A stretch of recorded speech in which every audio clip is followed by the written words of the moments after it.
राधे कृष्ण। सप्तम सर्ग। भगवान राम के यज्ञ में कुश और लव का गान।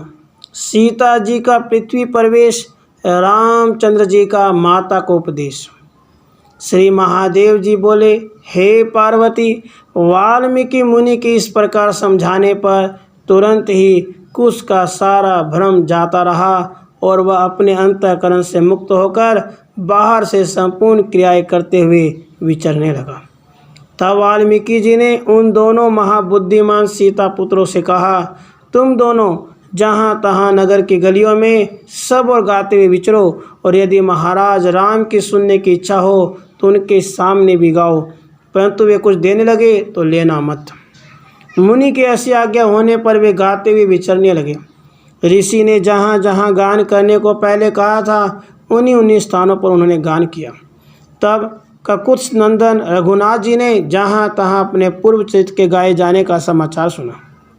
भगवान राम को यह सुनकर कि इन बालकों की गान विधि निराली ढंग की और स्वर ताल संपन्न है, बड़ा ही कुतूहल हुआ।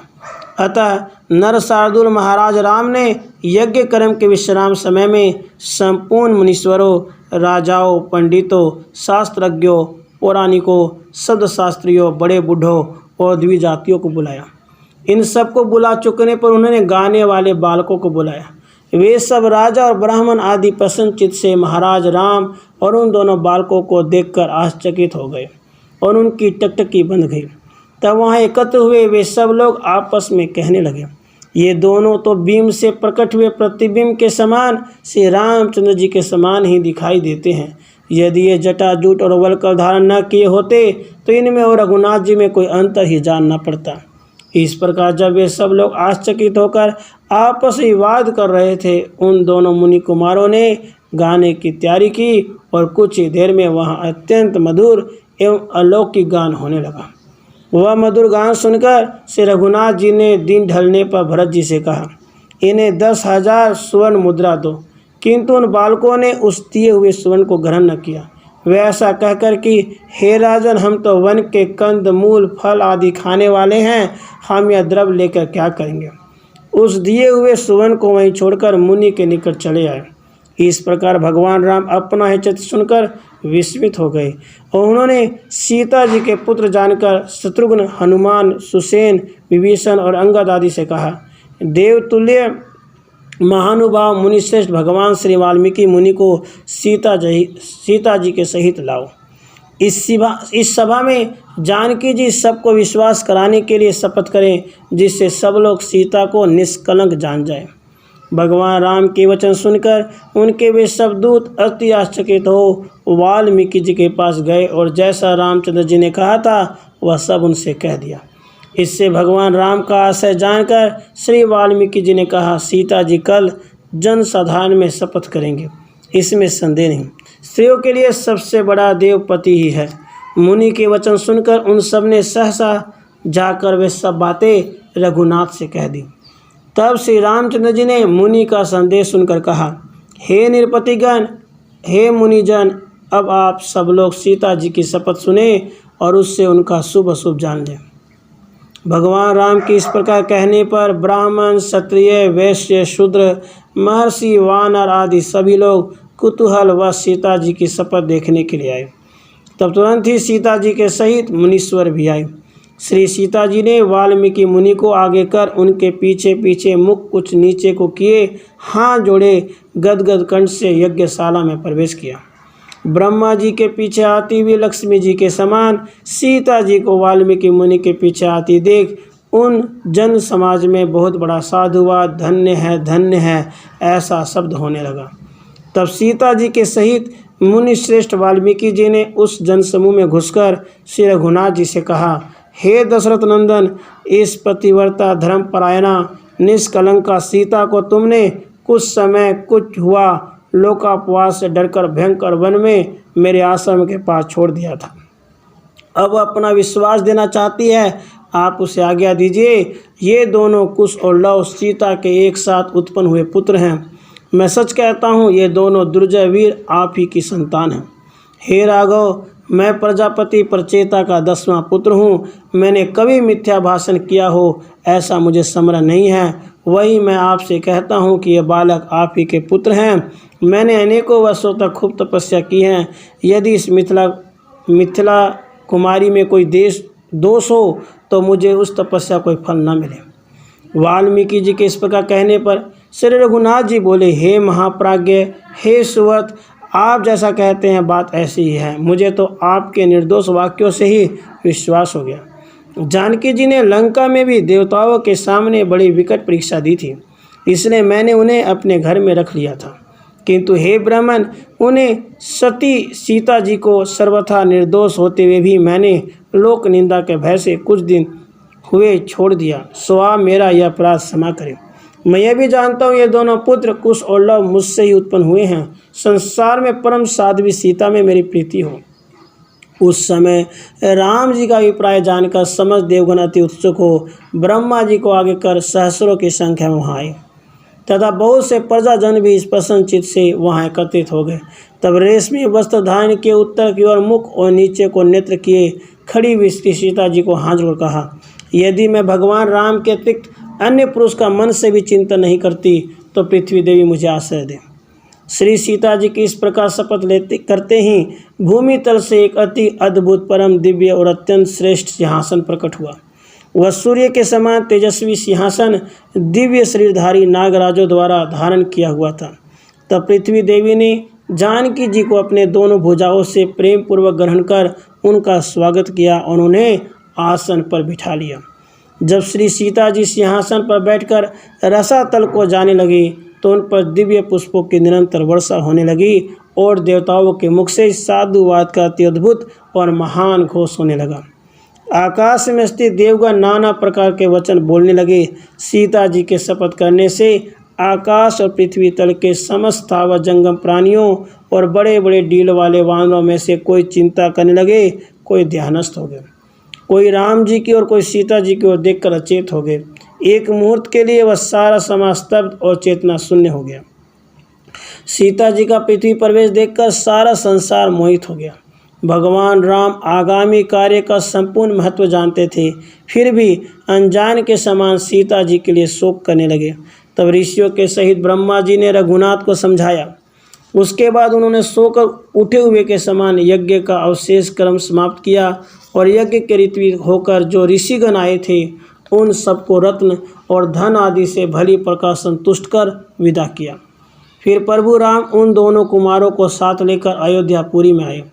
तब से श्री रामचंद्र जी सब भोगों से विरक्त होकर निरंतर आत्मचिंतन करते हुए एकांत में रहने लगे।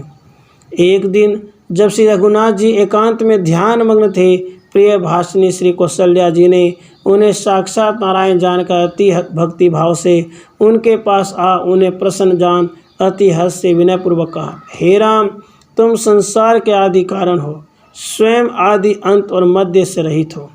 तुम परमात्मा परानंद स्वरूप सर्वत्र पूर्ण जीव रूप से शरीर रूप पूर्व में शयन करने वाले सबके स्वामी हो। मेरे प्रबल पुण्य के उदय होने से तुमने मेरे गर्भ से जन्म लिया है।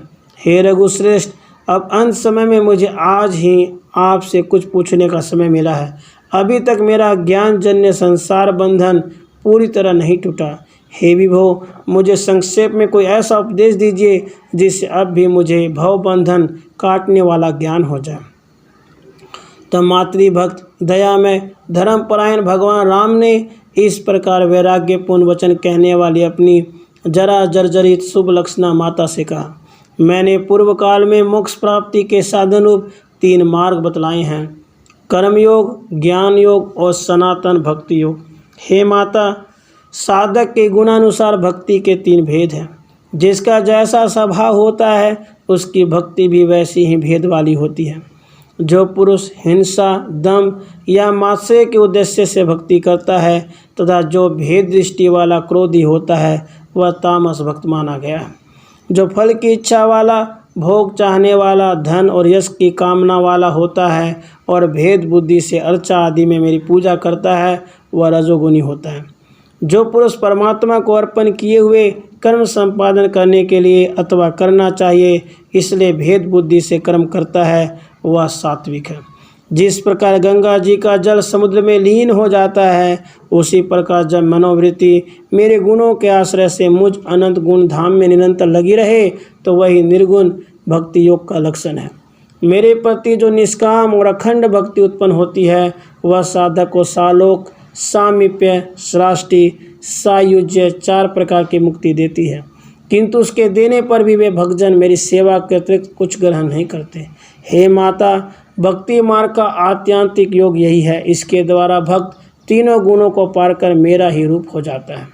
अब इस निर्गुण भक्ति का साधन बतलाता हूँ।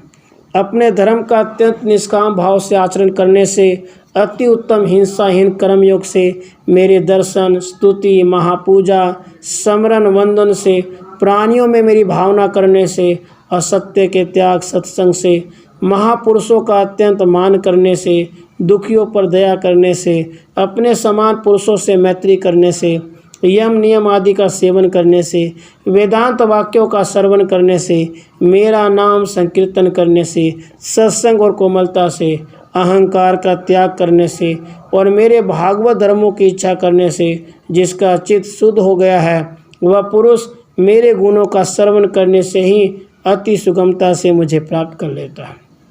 जिस प्रकार वायु के द्वारा गंध अपने आश्रय को छोड़कर घ्राण इंद्रिय में प्रविष्ट होता है, उसी प्रकार योगाभ्यास में लगा हुआ चित्त आत्मा में लीन हो जाता है। समस्त प्राणियों में आत्म रूप से मैं ही स्थित हूँ। हे माता, उसे न जानकर मूढ़ पुरुष केवल बाह्य भावना करता है, किंतु क्रिया से उत्पन्न हुए अनेक पदार्थों से ही मेरा संतोष नहीं होता। अन्य जीवों का तिरस्कार करने वाले प्राणियों से प्रतिमा में पूजित होकर भी मैं वास्तव में पूजित नहीं होता। मुझ परमात्म देव का अपने कर्मों द्वारा प्रतिमा आदि में तभी तक पूजन करना चाहिए जब तक कि समस्त प्राणियों में और अपने आप में मुझे स्थित न जाने।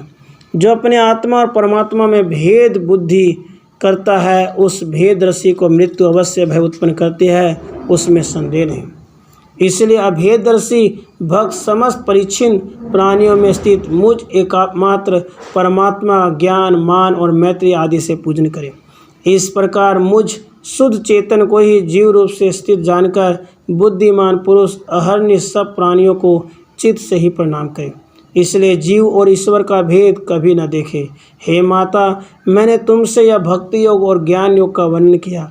इनमें से एक का भी अवलंबन करने से पुरुष आत्यांतिक सुख प्राप्त कर लेता है। अतः हे माता, मुझे सब प्राणियों के अंतःकरण में स्थित जानते हुए अथवा पुत्र रूप से भक्ति योग के द्वारा नित्य प्रतिस्मरण करते रहने से तुम शांति प्राप्त करोगे।